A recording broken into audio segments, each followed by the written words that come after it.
What's up guys, it's your host VideoGames and welcome to this week's video. As you can see in the thumbnail and title of today's video, we're going to be continuing our breakdown on how strong is Kingdom Hearts. In this video we're going to be looking at Sora from Kingdom Hearts Rechain of Memories to determine just how strong he is in this game. We also acknowledge that Riku is playable in this game and we will be discussing him in future videos. Also, last week's video that we uploaded discussing Sora's strength in Kingdom Hearts 2 Final Mix forgot to mention Xaldin. I guess I completely forgot about him. I mentioned in the description that he was left out, so I just wanted to address it here that Xaldin is a very impressive fight and kill for Sora. This being said, let's hop right on into today's video. Like previous videos, we're going to be looking at everything that Sora has in his arsenal to determine how strong he is.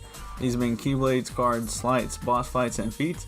Sora's abilities and feats are impressive in this game like always, and we might need to reference previous title entries to further understand the feats that he pulls off in this game. This is where we usually hop right into the Keyblade segment and briefly talk about it because Keyblades. This game is different from all the other games, which most people are very much aware of this but still need to be addressed.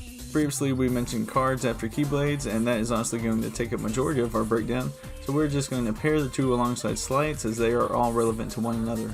So cards are a new game mechanic in this game that's used by Sora and Riku to progress through Castle Oblivion. There are two types of cards, being battle cards and map cards. The way Castle Oblivion works, these cards are required. Map cards determine what the rooms will look like, and battle cards will determine Sora's attacks. Map cards really aren't that important when talking about Sora's strength, but the battle ones are, obviously. So the battle cards consist of the following: attack cards, magic cards, item cards, friend cards, summon cards, enemy cards, and gimmick cards. Attack cards are linked to the Keyblade, being standard Keyblade attacks and combos. Also, all the different Keyblades are cards, now even ultimate weapon. Magic cards allow Sora to use magic. His spells consist of fire, blizzard, thunder, cure, gravity, stop, arrow, wind, and honey. Item cards are just the usual items of potions, high potions, mega potions, ether, mega ether, elixir, and mega elixir. All are standard items that are used over the series. Friend cards and summon cards are essentially the same thing, being summons and party members of Chain of Memories. Friend cards are as follows: Donald Duck, Goofy, Aladdin, Ariel, Jack, Peter Pan, and Pluto.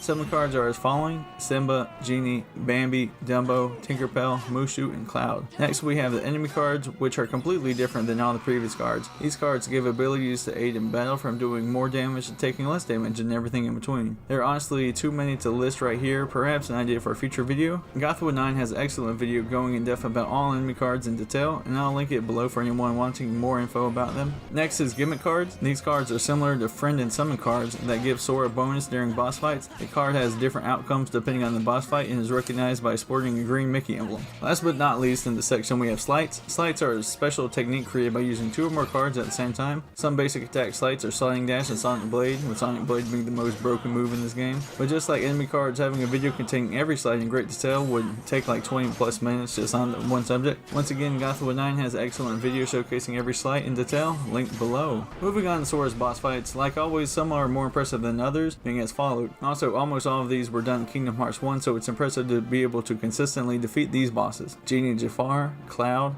Hades, Ursula, and Maleficent Dragon. Sora fights Replica Riku and defeats him in battle 4 times. For the members of Organization 13, Sora defeats Axel in a fight twice, defeats Larxene in a fight twice, then kills her, defeats Vexen in a fight twice, and then defeats the various forms of Marluxia and kills him. Next are the feats. I don't know, they just kinda slacking in this one. Sora can fly / soar, he kills hundreds of Heartless, he can breathe underwater as seen in Atlantica, can survive being swallowed by a monster of the whale, and that's really about it other than the impressive notable boss fights mentioned above. So these are the list of things that Sora has in his arsenal to determine his strength in Kingdom Hearts Rechain of Memories, but as we all know, Sora's friends are his power. I don't need a weapon. My friends are my power. So if you like this video, consider subscribing as we continue to make more Kingdom Hearts videos. This is episode 4 in our series of How Strong is Kingdom Hearts Universe.